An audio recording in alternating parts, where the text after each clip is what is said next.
Okay, so this is the last thread to complete Nick Hintonn's Atlantean Time War and the Gnostic Apocalypse thread that is on X. And he's also on Instagram also at under Nick Hintonn with two N's at the end of his name. Furthermore, considering everything said so far, it also seems the conspiracy theories surrounding CERN are hyper real as well, and they are reshaping consensus reality in a similar but more effective way. The Montauk Project was considering extremely fringe, yet CERN has made many of these fringe ideas somewhat mainstream. In fact, people are starting to believe CERN will clone Jesus to create the Antichrist too. Interestingly, CERN has collaborated with and received funding from the Vatican, which runs its own observatory that's being used to look for an alien messiah. Perhaps this idea is somehow tied into the strange cloning cult and UFO religion known as the Raelian movement, whose adherents believe Elon Musk will guide humanity into its next stage of transhumanist evolution and take us to Mars, similar to the vision Marjorie Cameron had. But who in their right mind would accept a cyborg savior or alien savior? What person with a working brain would actually be tricked by this? Even Tucker Carlson is exposing the demonic nature of UFOs and transhumanism. While transhumanist technology and cloning are probably partly unreal as well, the effects the idea of them have on people, their paranoid and extremist reactions are very real. Many conspiracy theorists have lost their minds and done horrible things after deeply seeking the truth. But isn't the truth supposed to set you free? Many truth seekers live isolated and angry lives because for them, life is a spiritual prison. Even a lot of Christians live in fear because they are convinced the Antichrist is already here in the form of the Illuminati. Others are convinced it's Trump or Elon. They believe the Antichrist will be the figure who changes time and the law of physics. They also believe he will welcome the alien invasion and control the New World Order through CERN's very own World Wide Web, which will create an AI hive mind using the mark of the beast. Because of this, many Christians and Gnostic conspiracy theorists are uniting, rising up, and fighting back. But this is not a Christ like attitude, and this is not the end times. Ancient Orthodox Christians did not believe in such an extremely literal and truly nonsensical interpretation of Revelation. They also did not believe in a Zionist Israel, a rapture, or even a 7-year great tribulation. What we are watching out play out on the world stage seems to be a Gnostic interpretation of the biblical apocalypse and not the real thing. None of what is happening is real. It's only hyper real or misdirection, mind tricks, and illusions, which is how sorcery actually works. The prophecies playing out are staged events and psyops. The masses are not collectively accepting any of these antichrist candidates. Too many people hate the Illuminati, Trump, and Elon. So, how can any of them be the great deceiver? This science fiction and conspiracy themed end times appears to be the final card up Satan's sleeve, which he will use to get people to accept the real Antichrist, which is actually just a spirit and not a singular figure. Perhaps the spirit will come in the form of a Gnostic Christianity, which will be offered as a solution to the desperately confused masses who expected Christ's second coming after the rise and fall of the fake Antichrist. People who were able to predict the fake Antichrist plans, prideful prophets who watched a few censored conspiracy theory videos on YouTube, might lead resistant movements that actually take down the New World Order. They then they might say the second coming was actually a metaphor for humanity's enlightenment or Christ consciousness, because we were the real gods who saved ourselves. Afterwards, we will finally be free to live in peace and rebuild the world together in a new age. And here you've got Christ with UFOs, the Pope, Trump, Elon, military fighting demonic UFO aliens. And this is the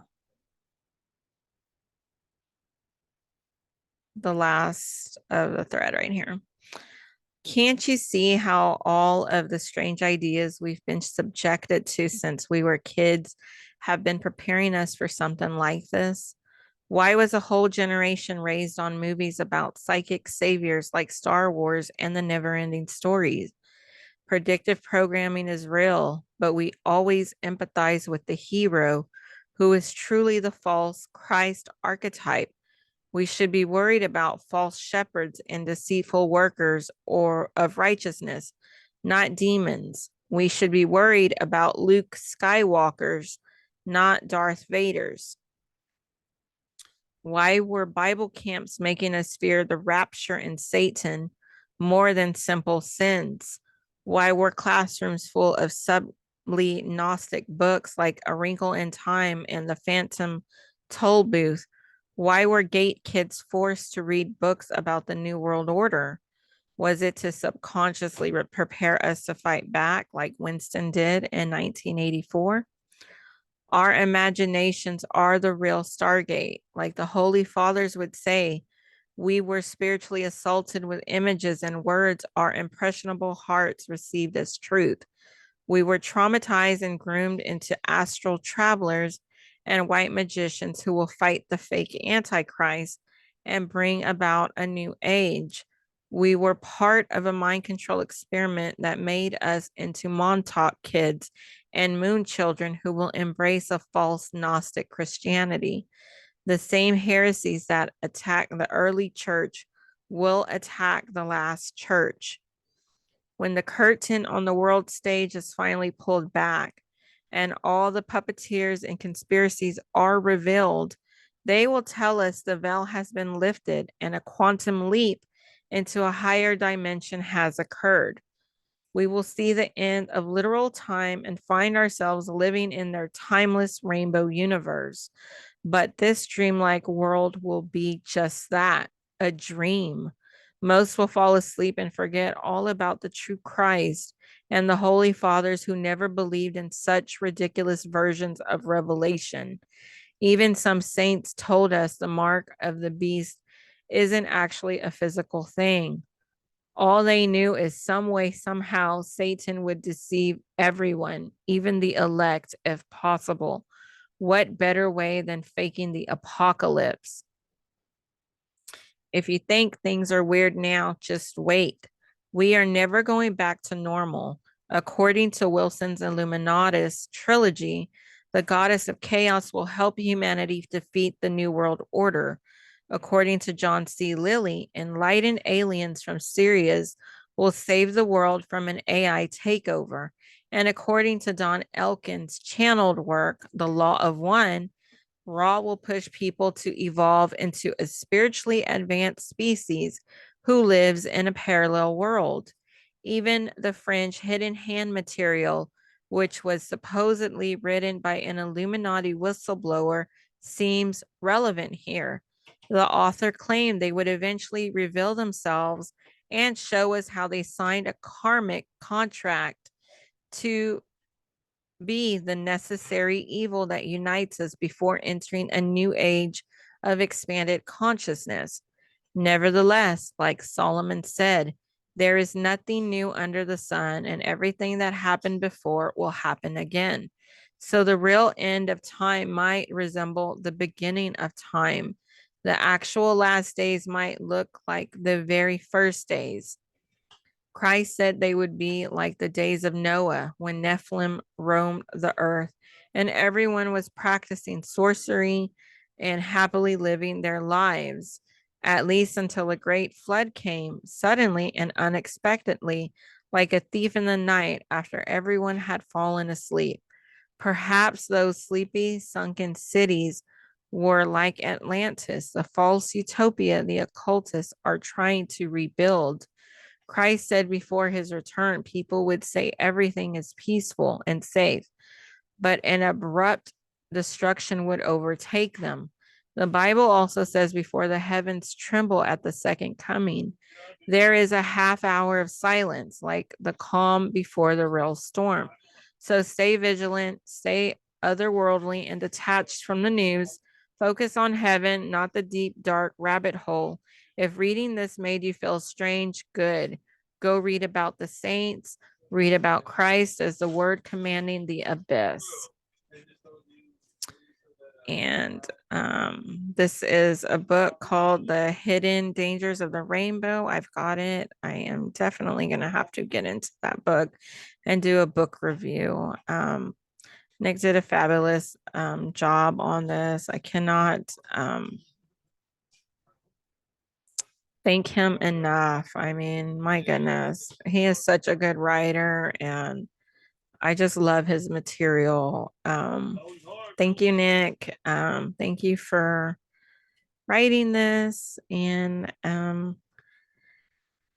for the rest of everyone else, I will be doing more videos on books, movies, camera stuff. I'm just going to do a little bit of everything. I've got my microphone and webcam now, and I've got a computer that's not going to run out of room very quickly. So I think I'm set up pretty good to continue to do these videos. Until the next time, thank you.